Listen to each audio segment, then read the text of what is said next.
Mumbai underworld में एक से बढ़कर एक डॉन पैदा हुए और पुलिस या दुश्मनों की गोलियों का शिकार होकर इस दुनिया से चले भी गए। लेकिन आज हम जिस अंडरवर्ल्ड डॉन की बात कर रहे हैं उसकी तुलना जेम्स बॉन्ड से की जाती है, क्योंकि डियरिंग के साथ साथ कद काठी और बॉडी बिल्डिंग में वो सबसे आगे था। पढ़ाई लिखाई में भी बहुत अच्छा था और उसका फ्यूचर भी काफी ब्रिलियंट था, लेकिन इसकी संगत इसको क्राइम के रास्ते पर ले गया। एक वक्त ऐसा आया जब अंडरवर्ल्ड के बड़े बड़े डॉन को उससे खतरा महसूस होने लगा। जी हाँ, हम बात कर रहे हैं उस समय के अंडरवर्ल्ड डॉन करीम लाला और दाऊद इब्राहिम की। यही वजह थी कि ये दोनों चाहते थे कि वो रास्ते से हट जाए। मुंबई पुलिस के लिए भी वो सिर दर्द बन गया था और बहुत जल्दी पुलिस ने उसका इनकाउंटर भी कर दिया। मानिया सुर्वे या मानिया भाई के नाम से फेमस इस आदमी को मुंबई का पहला हिंदू डॉन कहा जा सकता है और ये पहला आदमी था जिसका मुंबई पुलिस ने इनकाउंटर किया था। आइए जानते हैं मानिया सुर्वे की पूरी कहानी। स्वागत करते हैं आज की इस नई वीडियो में। तो दोस्तों, वीडियो में आगे बढ़ने से पहले हमारे चैनल को सब्सक्राइब जरूर कर लें। मुंबई के डॉन की कहानी को समझने के लिए उस टाइम के हालात को समझना जरूरी है। उस दौर में हाजी मस्तान, करीम लाला और वरदराजन मुदलियार का मुंबई में सिक्का चलता था, लेकिन ये तीनों मुंबई को 3 हिस्सों में बांटकर बड़े शांतिपूर्ण तरीके से अपने अपने एरिया में काम करते थे। इनमें से सबसे पहले डॉन वर्ड का इस्तेमाल करीम लाला के लिए किया गया। उसे करीम लाला के साथ शेर खान के नाम से भी जाना जाता है। करीम लाला अफगानिस्तान के एक अमीर परिवार का रहने वाला था, जो पाकिस्तान के पेशावर के रास्ते मुंबई आया और यहाँ आकर उसने अपना धंधा जमाया। वो बेसिकली डायमंड, सोने और दूसरे सामान की स्मगलिंग किया करता था। लेकिन आगे चलकर 80 के दशक में दाऊद इब्राहिम के बड़े भाई साबिर कासकर ने भी भाईगिरी और गुंडागर्दी के क्षेत्र में आगे बढ़ना शुरू किया। देखते ही देखते वो पठान गैंग की आंखों में खटकने लगा। एक बार दाऊद इब्राहिम को पकड़कर करीम लाला के सामने लाया गया और उसकी काफी पिटाई की गई। पठान गैंग और साबिर कासकर के बीच में सत्ता पाने की लड़ाई शुरू हो गई और गैंगवार होने लगी।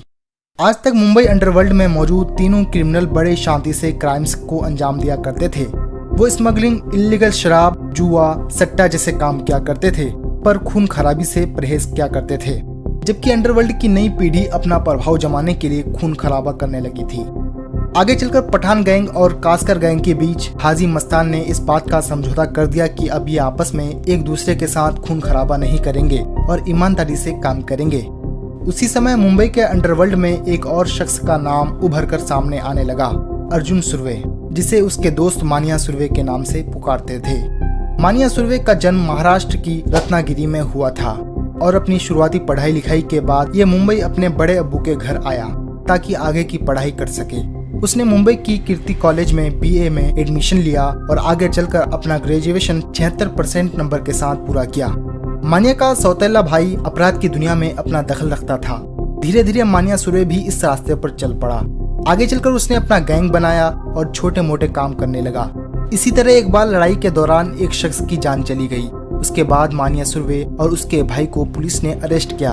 इन दोनों को कोर्ट से उम्र कैद की सजा हुई और उन्हें पुणे जेल में रखा गया।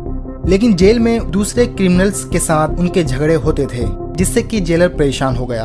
आगे चलकर उन्हें रत्नागिरी के जेल में शिफ्ट कर दिया गया। वहाँ इन दोनों ने 9 साल जेल में गुजारा, लेकिन 14 साल की सजा पूरी करने से पहले ही मानिया सुर्वे जेल से भाग निकला, जहाँ वो भागकर मुंबई आ गया।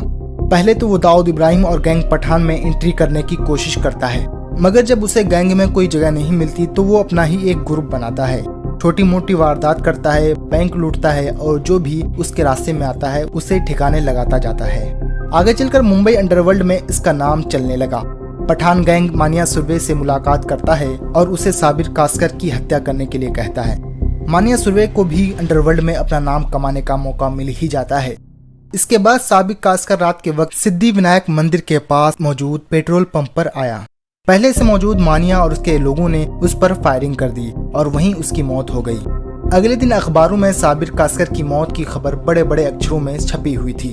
हर कोई हैरान था कि आखिर ऐसा कौन है जिसने दाऊद इब्राहिम के भाई पर हाथ डालने की हिम्मत की।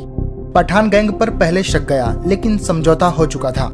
आगे चलकर दाऊद इब्राहिम को ये पता चल ही गया कि ये काम एक नए लड़के का है जिसका नाम मानिया सुर्वे है। अब दाऊद इब्राहिम मानिया सुर्वे के पीछे पड़ गया। इन दोनों के बीच दुश्मनी की शुरुआत हो गई। इस एक्सीडेंट के बाद मानिया सुर्वे का कद अंडरवर्ल्ड में काफी बढ़ गया और उसने अपने गैंग के साथ कई इंसिडेंट्स को अंजाम देना शुरू कर दिया। मुंबई पुलिस पहले से ही दाऊद और पठान गैंग के बीच होने वाले गैंगवार से परेशान थी। तीसरी समस्या के तौर पर मानिया सुर्वे सामने आया।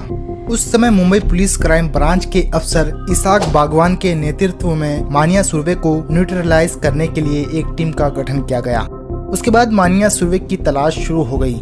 उसने कुछ दिनों के लिए मुंबई छोड़ दिया, मगर वो फिर वापस आकर एक्टिव हो गया। वो हमेशा अपने ठिकाने बदलता रहता था। सबसे बड़ी बात यह थी कि वो इतना खतरनाक था कि किसी पर जरा सा भी शक होने पर सामने वाले की जान ले लेता था। इधर पुलिस एक एक करके मानिया सुर्वे के साथियों को पकड़ती जा रही थी। दाऊद इब्राहिम अपने बड़े भाई के कातिलों को एक एक करके मौत के घाट उतार रहा था। पुलिस को मानिया सुर्वे की लोकेशन का पता चला। वो 11 जनवरी 1982 को दोपहर 1:30 बजे वडाला के अंबेडकर जंक्शन के पास आने वाला था। पुलिस वालों की 3 टीमों ने वडाला में अंबेडकर जंक्शन को घेर लिया और मानिया सुर्वे के आने का इंतजार करने लगे।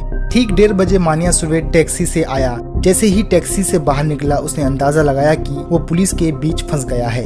उसने रिवॉल्वर निकालकर फायरिंग करने की कोशिश की, लेकिन पुलिस की गोलियों ने उसे ढेर कर दिया। इसाक बागवान और उनके साथियों ने मानिया सुर्वे पर गोलियां चलाई, जिससे वो जमीन पर गिर गया और फिर पुलिस उसे उठाकर हॉस्पिटल ले जाने लगी। लेकिन पुलिस नहीं चाहती थी कि मानिया सुर्वे की जान बच सके। इस खबर से दाऊद इब्राहिम को बड़ा सुकून मिला, क्योंकि उसके भाई के कातिल की मौत हो गई थी। तो दोस्तों, ये थी मानिया सुर्वे की पूरी कहानी। आपका इस पर क्या कहना है हमें कमेंट में जरूर बताइएगा। साथ ही साथ हमारे इस चैनल को सब्सक्राइब जरूर कर लीजिएगा। मिलते हैं एक नई वीडियो के साथ।